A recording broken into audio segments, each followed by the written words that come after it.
if somebody asks me what keeps you up at night, the thing that keeps me up at night is China. And the reason that China keeps me up at night is just look at this scenario that they've given us. When I was at the United Nations, my first year, they were what we knew of China, which was quiet. They didn't want any public interaction. They, talked to things, simply, no fanfare. They didn't want anything. Once President Xi made himself king, got rid of term limits, all of that changed. Overnight, they started infiltrating the UN, trying to become heads of different agencies. They started putting their fingers in countries' faces, threatening to saying, you better vote with us or else. They just got extremely aggressive, more vocal, all of that. They are now building up their military. They have the largest naval fleet in the world. They have more air defense systems. They're modernizing their military. We're not. Good, folks, this is the second in the series about China. China just celebrated, what's it called? Not China, actually. The CPC or the CCP, whichever way you take it, is what celebrated its centenary, not China. Just imagine, do you think that the entire country would be forced to celebrate the centenary of any Indian political party? Therein lies the difference, because everybody seems to go the slippery slope of thinking China, ancient civilization, hence there's a civilizational connect between India and China. There's none. China, as of today, is the CPC. CPC has got its hands full of the blood of its own citizens, whether it happened during the Great Leap, whether it happened during the cultural civilization and the purges and some Tiananmen Square and the continuing purges that are happening now. So it's about studying Xi, and that's what it's all about. And when you hear things like this, China President Xi keeps an eye on Tibet with smiling poster of himself at every corner. That's when you realize the insecurity that's there currently in the system. And then you got to read what you have. There's Political and Ideas by William Galston. China has stopped biding its time. He says American attitudes towards China have changed dramatically over the past decade. There is much less confidence that the democratic world can bring China into a rules-based international order, or that the growth of the Chinese middle class will create internal pressure for liberalization and democracy. Elites in both political parties agree that competition with China is now at the center of US economic and foreign policy, a stance that many Americans endorse.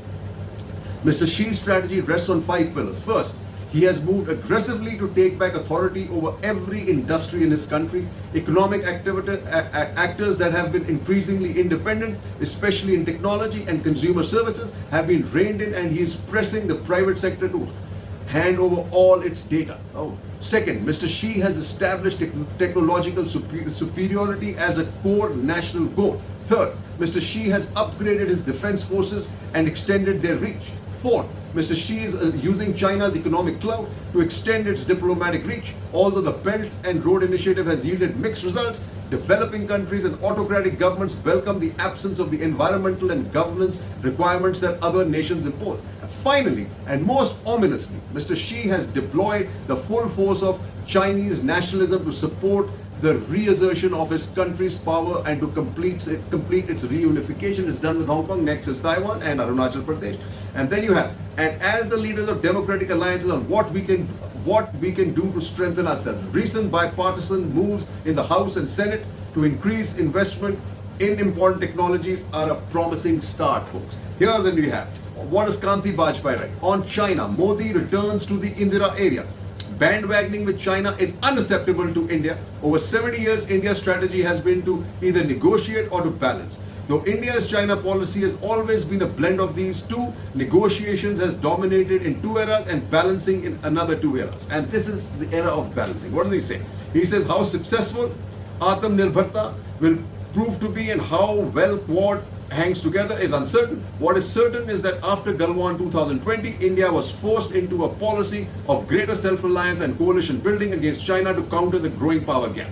This challenge is that self-reliance and internal balancing and international balancing take time. Coalition building and external balancing are quick fixes, but they are also more provocative to China, and who cares? And that's what Kanti Bajpai always seems to worry about. Given its given its rival with India's putative partner, that's a rival to India's putative partners. The power balancing game therefore requires India to hold its nerve, and this is exactly what it should. And what does Ram Madhav say? He has an interesting point. The return of the party. As it turns 100, the Communist Party of China under Xi Jinping betrays a sense of insecurity. It is present in every aspect of Chinese society. He says, in its 100-year history, the CPC has seen three leaders with towering profiles. Deng after Mao, who remained at the helm in the 80s and 90s, and now Xi. Deng's era was the golden period in communist China's history. The reformist agenda he introduced in 81 led to China's opening up to the rest of the world, and is at its root of economic, scientific, and technological progress that the country enjoys today. That's it, opening up. Deng embarked on quoting arch enemies like Japan and hated capitalists like America for support. The color of the cat hardly mattered as long as it is catching the mice, argued the pragmatic nationalist. But thanks to Deng's liberal attitude, Mao's legacy remained intact. But under Xi, the party has made a grand comeback. In the last decade, the CPC has re-emerged as the sinews of the entire Chinese nation. This is the important part to note, folks. Xi got the CCP charter amended in 2017 to restore the party's supremacy, saying government, the military, society, and schools, north, south, east, and west, the party leads them all. But despite absolute power in his hands, Mao was insecure all through and indulged in repeated purges of the senior leadership, including Deng. Xi too betrays insecurity through his repeated purges of senior leaders like Bo Xilai and incessant reference to Khrushchev's treachery. It is this insecurity that reflects in the centenary year propaganda's vilification of Deng's remarkable era of progress in the 80s as another darker star arrived due to the impact of Western liberal thought. So he is trashing the liberal thought. Guess where he's going to go? God knows, not very far. And as Manoj Keval Ramani writes, for the CCP, the era of seeking strength, there is an acknowledgement that China's external environment is undergoing unprecedented changes, while strategically the gravity of power is shifting from the west to east. Serious challenges are brewing. What's lacking, however, is a serious reflection of how China's policies have played a role in alienating the West, along with Australia, Japan, and India. Instead, there's been a greater assertion. He says the scales are clearly beginning to tilt away from expertise in favor of ideological conformity that will potentially hurt the party's adaptability and nimbleness to respond to future crises. Finally, at the elite level, Xi's personality cult and particularly new peers' supervision guidelines are likely to breed resentment.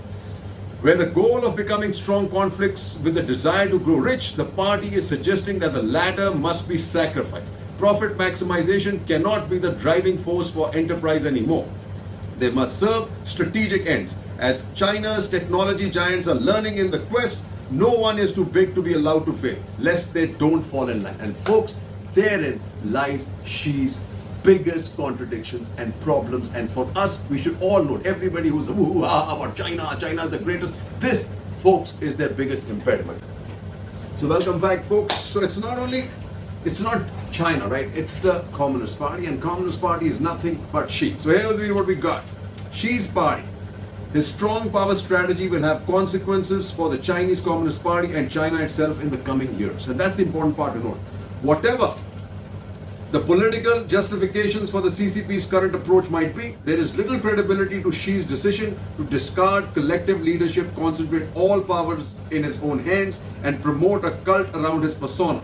On top of it all, Xi has signaled the determination to perpetuate himself in power by removing the constitutional two-term limits on his office.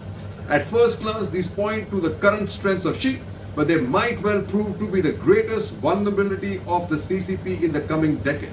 By dismantling the rules designed to facilitate smooth political succession, Xi is courting future instability in the CCP. As I say, it says Xi's claim to offer the repressive system as an alternative to liberal democracy has locked him in an ideological fight with the West. The triumphal moment of the CCP's centennial can't hide the dangerous path that Xi has put the party on at home and abroad. Important.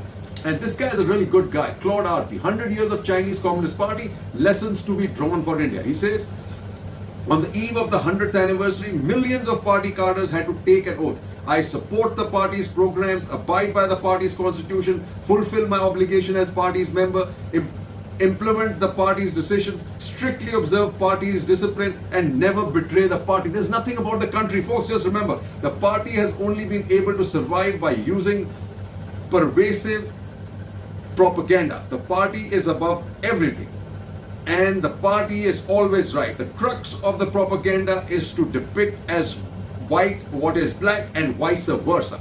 For India, this and China's hegemonic tendencies have serious implications. We saw it in Doklam in 2017 and more recently in Ladakh. July 1st, medals to people. This is what you're going to hear. Medals, he gave medals to people embodying staunch faith in the CPC. As apart from the soldier killed in Galwan in June 20, another recipient was a Tibetan girl called Choka, awarded for defending the sacred border. She lives in Hume village in Luhinsi county of Lhoka prefecture, which is an important strategic location north of Asafilya, one of the disputed places in upper Subansiri district of Arunachal Pradesh.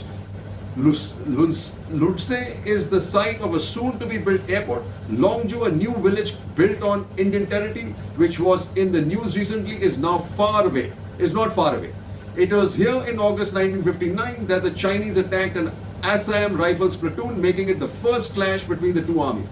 China is today slowly changing the status quo of the Indian northern borders by building hundreds of border villages like Yume. All this does not augur well for India, and that's the important part to note, folks. And success story or success trap, as Manoranjan Mohanty writes.